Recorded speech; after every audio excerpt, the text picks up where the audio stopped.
के साथ उज्जैन महाकाल का दर्शन करने गई थी।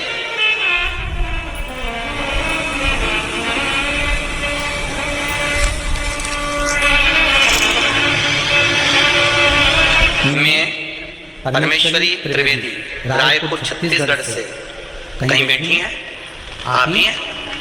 दोनों हाथ हिला दीजिए एक बार। हर हर महादेव।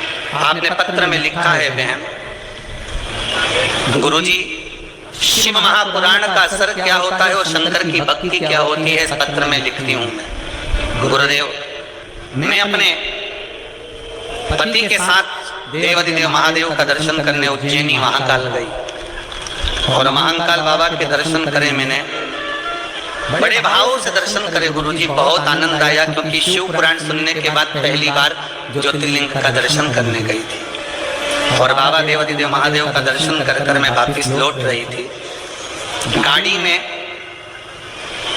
गाड़ी से जब मैं बाहर गाड़ी में बैठी और थोड़ी देर के बाद जब मैं गाड़ी से बाहर उतरी किसी कार्य के लिए,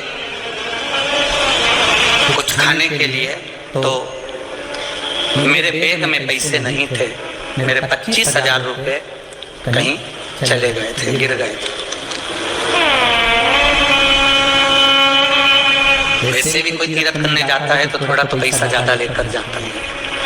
25,000 रुपए मेरे उज्जैनी महाकाल की उस धरा पर गिर गए गुरुदेव। मेरे पति मुझसे कहते हैं, तूने शिव महापुराण की कथा में सुना है ना कि बाबा पर विश्वास रख, वो थोड़ा लेता है और बहुत ज्यादा देता है।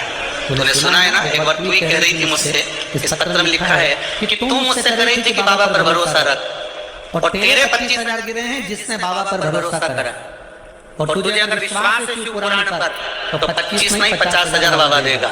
और गुरुजी, हम चाय पीकर होटल से आगे बढ़े थे, एक लेडीज दौड़ कर आकर कहती है ये 50,000 रुपए तुम्हारे हैं, ये पत्र है जो बहन ने, बेटी बहन, हर हर महादेव। ये 50,000 रुपए तुम्हारे हैं। उसके पति कहते हैं हमारे 50,000 रुपए नहीं है। बहन ने भी कहा हमारे 50,000 रुपए नहीं है। नहीं, उसने कहा मुझे दान करना है। तो इन्होंने बोला कि मंदिर में दे दो, देवालय में दे दो, महाकाल बाबा के वहां पर मंदिर में जमा कर दो। तो उसने कहा नहीं, मैं तो मंदिर से तो आई हूँ और वहीं से किसी ने कहा है कि उसके 50,000 रुपए देकर आइए, और ये 50,000 रुपए। अब दुनिया के लोगों को क्या प्रमाण दें? हम आँख के अंधे कौन बताए कि सूरज यही है? कौन कहे?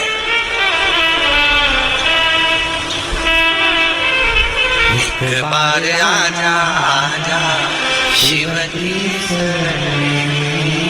भगवान देवाधिदेव कालों का काल महाकाल जहाँ बैठा है। शंकर की शरण में जाओगे, मंदिर में जाओगे, शंकर के दरवाजे बजाओगे, खाली नहीं भेजेगा। आप ये मत सोचना कि कुछ गिर गया तुम्हारा, कुछ चले गया तुम्हारा, कुछ रह गया तुम्हारा, और रह थोड़ा सा जाता है, पर घर जाते जाते, घर में पहुंचते पहुंचते कितना दे देगा ये उसको मालूम पड़ेगा, उसको मालूम। कल कथा में कहा था ये माँ कामाख्या सेवा समिति कथा करवा रही है। जितना खर्चा आप ये टेंट, डोम, पंडाल, बैठक, प्रसाद जिसमें खर्च कर रहे हो, एक डायरी में लिख के रखना। समिति से निवेदन है, अगले साल की ये तारीख मिला लेना और जिसने जितना दिया उसका अंदाजा लगा लेना कि डबल चुबल पंचल हुआ कि नहीं हुआ, बढ़कर मिला कि नहीं मिला, वो अंदाजा लगा कर रखना, डायरी जरूर लिखना। और ये बात हम एक कथा में नहीं कहते, सब जगह कथा में कहते हैं जजमान खर्च करे तो लिख ले कि कितना खर्चा करा है शिव महापुराण पर, कितना लगाया है शिव महापुराण पर, उतना लिखकर रखना और अगले साल बात करना उस तारीख में। यहाँ पर कई जजमान बैठे हैं, कथा